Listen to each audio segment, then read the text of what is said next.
DEBx, amplifying voices, accelerating change. Please help me welcome to the stage Cari Skrdla.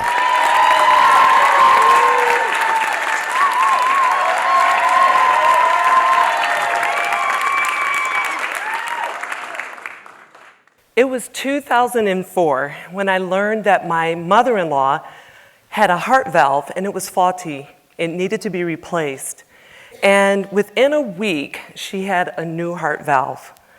And when I went to see her, she seemed depressed. She didn't look like herself either. And she would repeat to me over and over again, "I don't feel like myself." Well, we all have bad days. And now my mother-in-law's insistence that she didn't feel like herself had my absolute attention. I thought maybe it had something to do with the faulty heart valve, but sadly, she passed away before I could learn more about what she was experiencing. Now, I'm an academic researcher, and I was determined to get to the heart of the matter. I started probing the university's databases. I wanted to learn more about heart transplant patients and see if there was a connection between who we are and our hearts.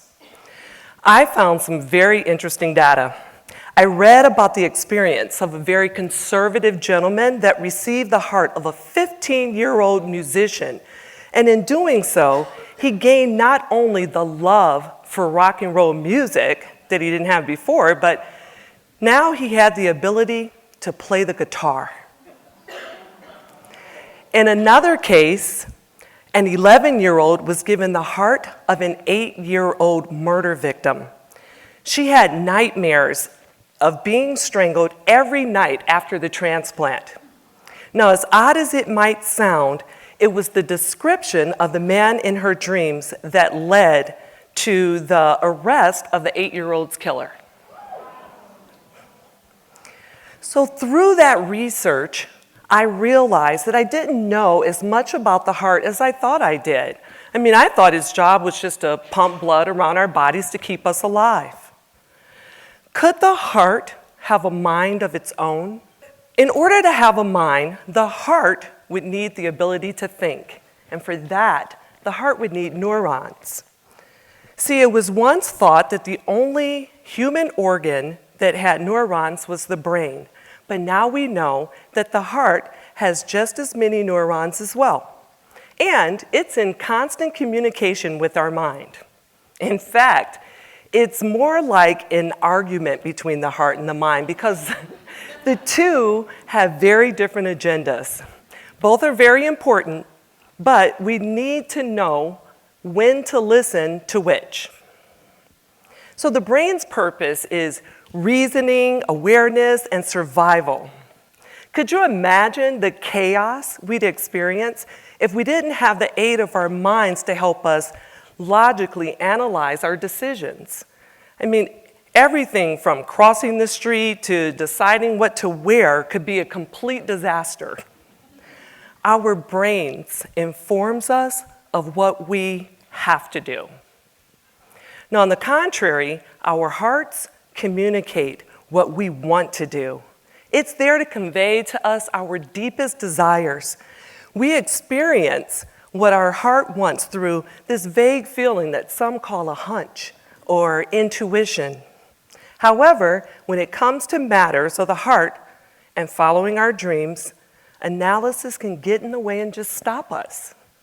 Our mind only has what happened in the past as a point of reference.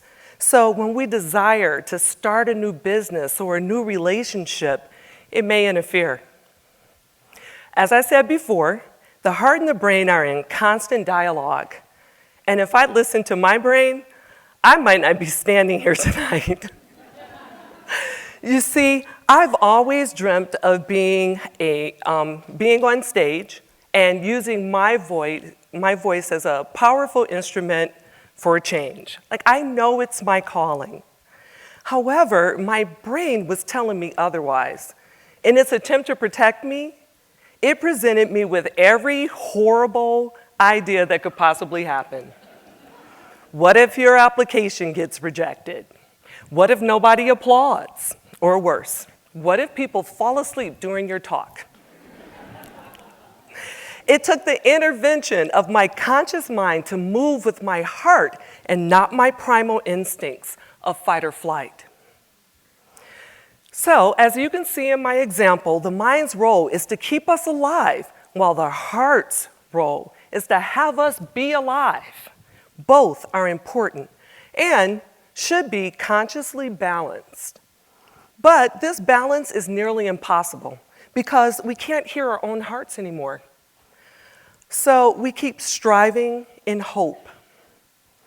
There was a 2018 Gallup report that was released, and it included the interview findings of 160,000 US citizens, all adults. And they were asked about their sense of purpose, relationships, finances, and their relationships in their communities.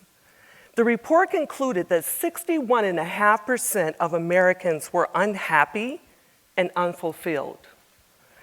That is the impact of not following your heart. I look back over my own life, and it was clear that I had actively participated and created a life that I was not happy with. And I'm not just talking about the ending of a 25-year marriage, but my entire existence it felt like striving to fill an empty cup that really turned out to be more like a bottomless pit. Realizing this, I was determined to have the life and relationship of my dreams by following the voice of my heart. And I was all heart when I was telling everybody that I was going to do that. I told my girlfriends about the relationship of my dreams. I even described what this guy was going to look like. He's tall, square jaw, like an action hero, a superhero, like Aquaman, I said.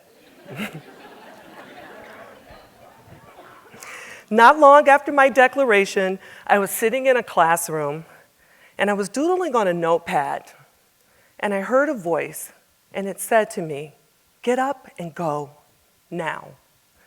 I remember looking to the person to my right before going back to my notepad, and then I heard it again, "Get up and go now." Was it God? Was it the universe? Whatever, I decided to follow the voice. And as I left the class, I checked my phone, thinking perhaps it was a maternal instinct.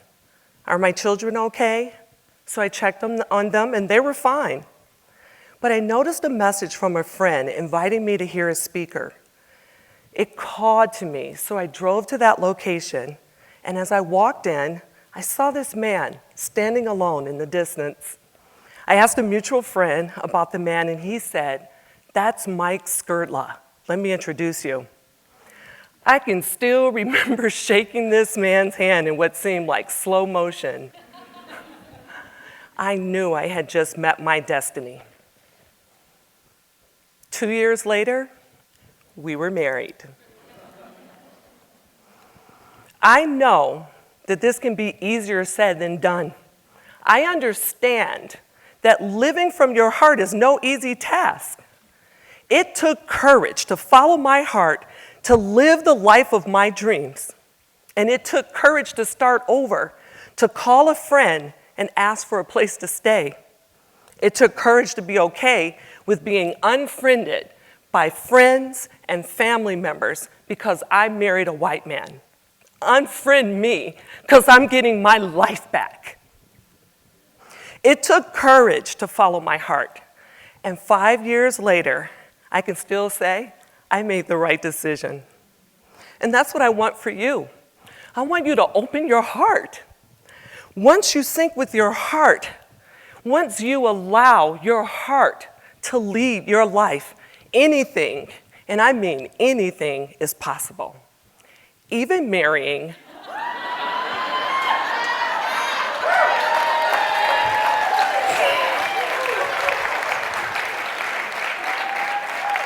Even marrying your own superhero. Thank you.